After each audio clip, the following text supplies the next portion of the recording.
సమ్మిట్లు మొన్న వచ్చిన గ్లోబల్ సమ్మిట్లో వచ్చిన ఇన్వెస్ట్మెంట్స్ గురించి ఒకసారి మీకు నేను చెప్తా. ఫస్ట్ గ్లోబల్ సమ్మిట్లో ట్రంప్ మీడియా అండ్ టెక్నాలజీ అనే ఒక సంస్థ 1,00,000 కోట్ల ఇన్వెస్ట్మెంట్ పెడుతున్నామని చెప్పింది. అయితే ఈ సంస్థ యొక్క మొత్తం మార్కెట్ క్యాపిటలైజేషన్ అంటే మొత్తం వాల్యూ, వాళ్ళకున్న ఆస్తులు పాస్తులు బిజినెస్ లావాదేవీలు అన్ని కలిపి 30,000 కోట్లు. 30,000 కోట్ల సంస్థ అమెరికాలో ఉన్నది. అక్కడి సంస్థ ఇక్కడ 1,00,000 కోట్లు పెడతామని చెప్పింది. మరి ఎట్లా పెడతారు, ఏ రంగంలో పెడతారు, ఏం పెడతారు అనేటటువంటి డీటెయిల్స్ కానీ రోడ్ మ్యాప్ కానీ ఏం లేదు. మొదటిది అది. అట్లీస్ట్ ఈ సంస్థ ఫేక్ కాదు, ఈ సంస్థ మాత్రం రియల్. తర్వాత AGIDC సింగపూర్ అనేటటువంటి సంస్థ. ఈ సంస్థ ఏం చేసిరు, ఇంటర్నేషనల్ గేట్వే డేటా సెంటర్ పెట్టడానికి 67,500 కోట్లు 67,500 crores ఇన్వెస్ట్ చేస్తామని చెప్పారు. కానీ మేము ఎంత వెతికినా కనీసం ఈ కంపెనీ వెబ్సైట్ కూడా దొరకలేదు ఆన్లైన్. AGIDC సింగపూర్ అనే సంస్థ ఎక్కడ రికార్డ్ లేదు, సింగపూర్లో లేదు, ఎక్కడ లేదు, రిజిస్ట్రేషన్ లేదు. కానీ మన దగ్గరకు వచ్చి మొన్న గ్లోబల్ సమ్మిట్లో 67,500 కోట్లు ఇన్వెస్ట్ చేస్తామని చెప్పడం జరిగింది. ఆ తర్వాత ఇంకోటి ఇన్ఫ్రాకి డేటా సెంటర్ పార్క్స్ అని 70,000 కోట్ల MOU చేసుకున్నారు. వీళ్ళు ఎంత ఘోరం అంటే వీళ్ళు MOU చేసుకున్న కంపెనీ మొన్న 2020లో గ్లోబల్ సమ్మిట్లో MOU చేసుకున్న కంపెనీ, ఈ కంపెనీని పెట్టిందే ఈ సంవత్సరం మే 2025 పెట్టిరు. అంతకుముందు ఇదే కంపెనీ ఏం చేసింది, అమెరికాలో పోయిన సంవత్సరంలో అక్కడ ఒక కంపెనీ రిజిస్టర్ చేసి అక్కడ గవర్నమెంట్ కూడా 90,000 కోట్లు MOU చేసుకుంది. ఆ తర్వాత బ్రెజిల్కి పోయినారు వీళ్ళు, అక్కడికి పోయి కూడా 70,000 కోట్లు MOU చేసుకుంది.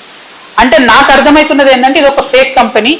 ఎక్కడ ఇన్వెస్ట్మెంట్ కంపెనీలు సమ్మిట్ జరిగితే అక్కడికి పోయి 90,000, 70,000, 80,000 అని చేసుకుంటా తిరుగుతుండాలి.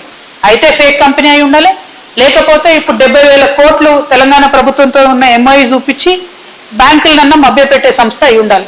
ఇది ఏం సంస్థ, దీన్ని మీరు ఎట్లా నమ్మిండ్రు, ఎందుకు MOU చేసుకున్నారు, ప్రజలకు స్పష్టత ఇవ్వాలని చెప్పి నేను కాంగ్రెస్ ప్రభుత్వాన్ని కోరుతున్నాను. ఆ తర్వాత బ్రూక్ఫీల్డ్ యాక్సిస్ వెంచర్ అనేటటువంటిది ఉన్నది. ఇది రియల్ సంస్థనే. వీళ్ళు కూడా 75,000 కోట్లు అన్నారు, కానీ దీని మీద ఏం కూడా ముందడుగు పడ్డటువంటి పరిస్థితి లేదు. తర్వాత ఇదే బ్రూక్ఫీల్డ్ యాక్సిస్ సంస్థ దానికి సంబంధించి సిస్టర్ కన్సర్న్ ఎవ్రీన్ యాక్సిస్ అనే ఎనర్జీ 31,500 కోట్లకు MOU చేసి, అంటే ఒకటే సంస్థ 2 డిఫరెంట్ పేర్లతో 1,00,000 కోట్ల MOU చేసిరు. మళ్ళీ సేమ్ ఇంతకు ముందు లాగానే ఇలా టోటల్ మార్కెట్ వాల్యూ కన్నా చాలా అతి ఎక్కువ చేసిరు. ఎట్లా చేస్తారన్న దాని మీద క్లారిటీ లేదు. తర్వాత ఇంట్రెస్టింగ్ విషయం ఏంటంటే ఎమ్మెల్యే కుందూరు జైవీర్ రెడ్డి గారికి సంబంధించిన కంపెనీ ఆస్థా గ్రీన్ ఎనర్జీ అనేటటువంటివి 5,600 కోట్ల కోసం MOU చేసుకున్నారు. సరే జైవీర్ రెడ్డి గారి కంపెనీ కదా అని మేము వారి ఎలక్షన్ అఫిడవిట్ చెక్ చేసాం.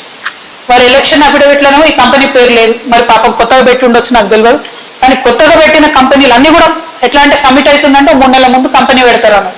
పెట్టి 5,600 కోట్లు MOU చేసి, మరి వీరు ప్రజా జీవితంలో ఉన్నారు కాబట్టి కుందూరు జైవీర్ రెడ్డి గారు అన్నా మరి ఇది సీరియస్ కంపెనీయా, 5,600 కోట్లు పెట్టుబడి పెట్టేంత అవకాశం ఉందా లేదా స్పష్టత ఇవ్వాలని చెప్పి నేను కోరుతా ఉన్నాను. ఈ తర్వాత అన్ని ఫేక్ కంపెనీలు స్టార్ట్ అవుతాయి. ఇది ఎంత ఘోరం అంటే ఒకటి భారత్ గరుడ అనే కంపెనీ ఉంది. వీళ్ళు ఏం MOU చేసిరంటే 2,100 కోట్లతోని కార్లు కంపెనీ పెడతాం తెలంగాణలోనే MOU చేసిరు. దీని మొత్తం పేడప్ క్యాపిటల్ అంటే 2,500 కోట్లు పెట్టుబడి పెట్టే సంస్థకు పేడప్ క్యాపిటల్ ఓన్లీ 10 లక్షల రూపాయలు. ఇంటర్నెట్లో సెర్చ్ కొడితే ఇది ఒకటే పేజ్ వస్తుంది వెబ్సైట్లో. పేరు భారత్ గరుడ, రిజిస్టర్డ్ ఇన్ అమరావతి, ఆంధ్రప్రదేశ్. ఇది ఒక పేరు తప్పితే ఇక్కడ ఫేస్బుక్ లేదు, యూట్యూబ్ లేదు, ట్విట్టర్ లేదు, ఏడిపోయినా ఇది ఒకటే పేజ్గానే పడుతుంది. అంటే ఎంతో ఫేక్ సంస్థ అనేటటువంటి విషయం తెలుస్తుంది. తర్వాత అతిరథ్ హోల్డింగ్స్ అనే ఒక సంస్థ, అది కూడా అంతే 10 లక్షల కంపెనీ, పెట్టుబడేమో 4,000 కోట్లు పెడతాం. SLR సురభి 1 లక్ష కంపెనీ, పెట్టుబడేమో 3,000 కోట్లు పెడతాం. RCT ఎనర్జీ 5 లక్షల ఉన్నటువంటి కంపెనీ 2,500 కోట్లు పెట్టుబడి పెడతామని చెప్పి ఫేక్ MOUలు చేసుకున్నారు. ఇక నా దగ్గర చాలా ఉన్నాయి, ఒకటి ఒక 4-5 కంపెనీలు ఉన్నాయి. గమ్మత్ ఏంటంటే ఒకటి ఇది ఇంట్రెస్టింగ్ ఉంటుంది. ఈ ఉర్సా క్లస్టర్స్ అనే కంపెనీ మొదలు 500 కోట్లు పెట్టుబడి పెడతామని తెలంగాణ గవర్నమెంట్ MOU చేసుకున్న తర్వాత కంపెనీ రిజిస్టర్ చేసి. ఎంత గమ్మత్ అంటే ఇవి అసలు మరి మామూలుగా లేవు దారుణాలు. ఇవన్నీ డీటెయిల్స్ ఇవన్నీ కూడా మేము అప్లోడ్ చేస్తాం. నేను మీ అందరితో కోరేది ఏంటంటే ముఖ్యంగా I appeal to the youngsters of Telangana, we need to expose these fake MOUs. మేము చేసిన రీసెర్చ్ తోని we found out about 10-20 companies which we will upload online. నేను అపీల్ చేసేది తెలంగాణ యువకులతోని, దయచేసి మీరు కూడా రీసెర్చ్ చేయండి.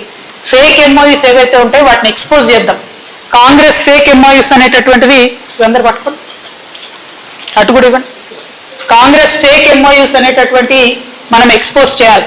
ఎందుకంటే ఒక పక్క ప్రజలు సఫర్ అవుతుంటే, అగ్ని ప్రమాదాల్లో చచ్చిపోతుంటే, ఎక్సైజ్ వాళ్ళ మీద దాడులు జరుగుతుంటే విదేశాల్లో ఉన్న ముఖ్యమంత్రి గారు స్పందించరు. ఇంకొక పక్క 3 ఏళ్లలో 30 సార్లు విదేశాలు తిరిగి గ్లోబల్ సమ్మిట్లు 3 పెట్టి, తెలంగాణలో గ్లోబల్ సమ్మిట్ పెట్టి పెట్టుబడులు వచ్చేస్తున్నాయి, ఉద్యోగాలు వచ్చేస్తున్నాయని మోసం చేస్తున్నారు.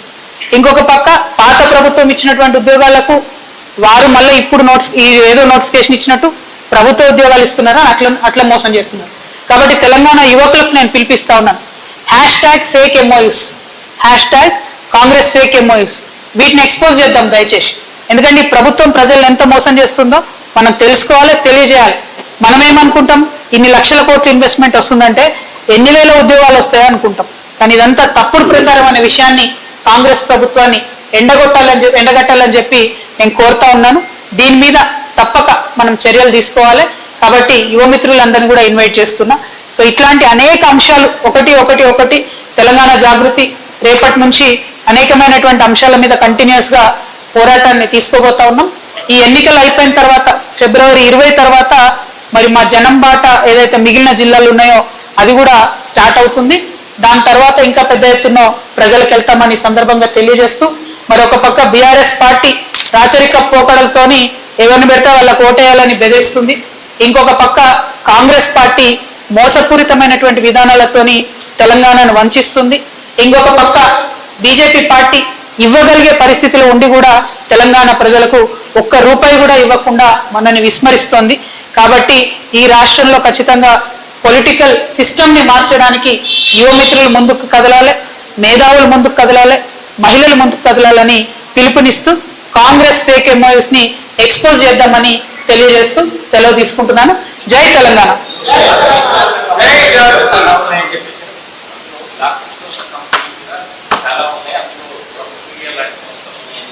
బ్లాక్ లిస్ట్ కాదు, అసలు ఎక్కడ వాటి మీద ఏం దొరుకుతలేదు. గోస్ట్ కంపెనీస్, ఒక వెబ్సైట్ దొరుకుతలేదు, ఒక బ్లాక్ లిస్టెడో కాదో నాకు తెలియదు.